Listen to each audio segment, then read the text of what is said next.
Good morning to all of you. एक illustration number देखते हैं हम, जो जब भी कोई लोन को कन्वर्ट करते हैं आप कैपिटल में, तो उसके लिए क्या जर्नल एंट्री करने की जरूरत पड़ती है। आइए आपके डाउट को भी शेयर करते हैं, जो आपका डाउट आया था। राइट, स्क्रीन व्यू होना शुरू हुआ प्रॉपरली? यस, स्क्रीन दिख रहा है हम लोगों को? यस और नो? यस ठीक यस सर यस सर। है। तो देखिए, अब इसमें जो सारे जो टॉपिक है, इसमें डाउट होने का प्रश्न ही नहीं उठता है। इसमें आपने बोला कि आपका जो डाउट निकल के आ रहा है, वो कह रहा है कि see loan will be converted into his capital. Right, यही कह रहे हो आप? अब देखो, पी एंड के जो पार्टनर थे, और सी जो है कोई थर्ड पर्सन था, या हो सकता है वो एम्प्लॉय भी रहा हो, जो भी हो। देखते हैं एक बार क्वेश्चंस को। कहता है on 1 April 2017 they decided to admit C as a new partner in 1/4 share in the profit from the following terms। ठीक है, अब सी कोई हो सकता है, कोई आउटसाइडर भी हो, उसने पहले से लोन दे रखा है, कहाँ पे? फॉर्म में।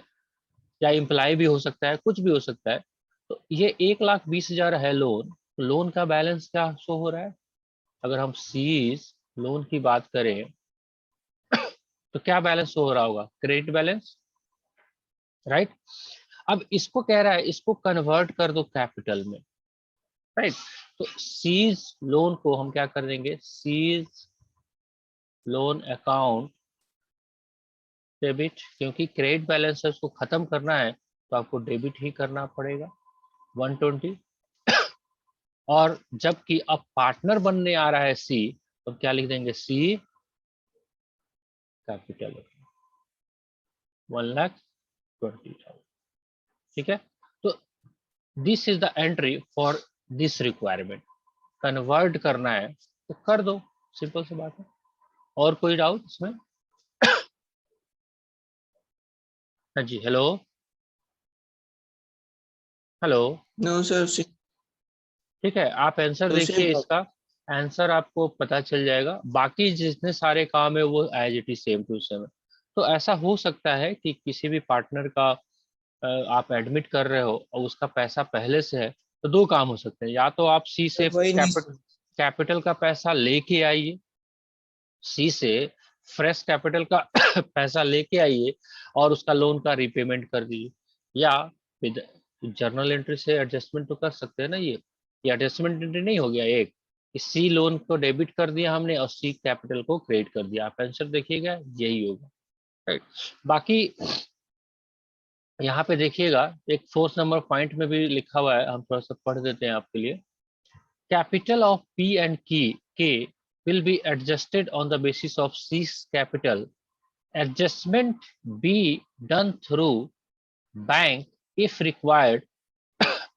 क्या कह रहा है कि बैंक के थ्रू आपको एडजस्टमेंट करना है, यानी कि जो भी पैसा अगर पे करना पड़ा तो आप पे कर दीजिएगा।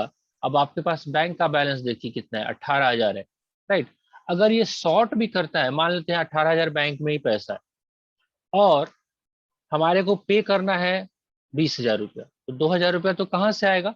तो उसके लिए बोल रहा है कि and if required overdraft facility be abled, यानी कि आप ये मान के चलो कि आपको बैंक वाला एक्स्ट्रा पैसा दे देगा, ओडी आपको दे देगा, लोन दे देगा। राइट, ये बात समझ में आ रहा है आपको? अगर जरूरत पड़ता है तो वो तो क्वेश्चन को बनाने के बाद ही पता चलेगा कि शॉर्ट कर रहा है कि एक्सेस कर रहा है। बट मुझे दिखा तो मैंने आपको ये डिस्कस कर दिया। इसका मतलब ये है कि आपके पास अगर बैंक का बैलेंस शॉर्ट करता है, तो आपके पास ये ऑप्शन है कि you can avail the OD facility from the bank. तो क्या बैंक ओडी फैसिलिटी देती है? आपके बैंक में 18,000 रुपया है, क्या 20,000 निकालने देगी? जब वो ओडी की फैसिलिटी देगी तो ऑब्वियसली देगी। वो लिमिट देती है कि 20,000, 50,000, 1,00,000, 5,00,000, 10,00,000 इतना आप निकाल सकते हो। वो एज ए लोन ट्रीट किया जाता है, बैंक उस पर इंटरेस्ट चार्ज करती है। ठीक है, चलिए।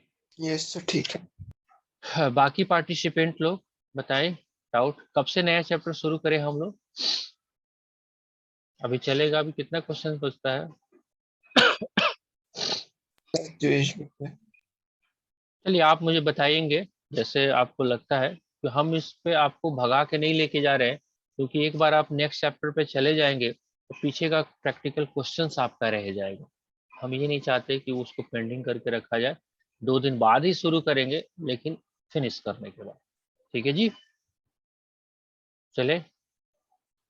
और कोई डाउट है? No sir. नहीं है? चलिए।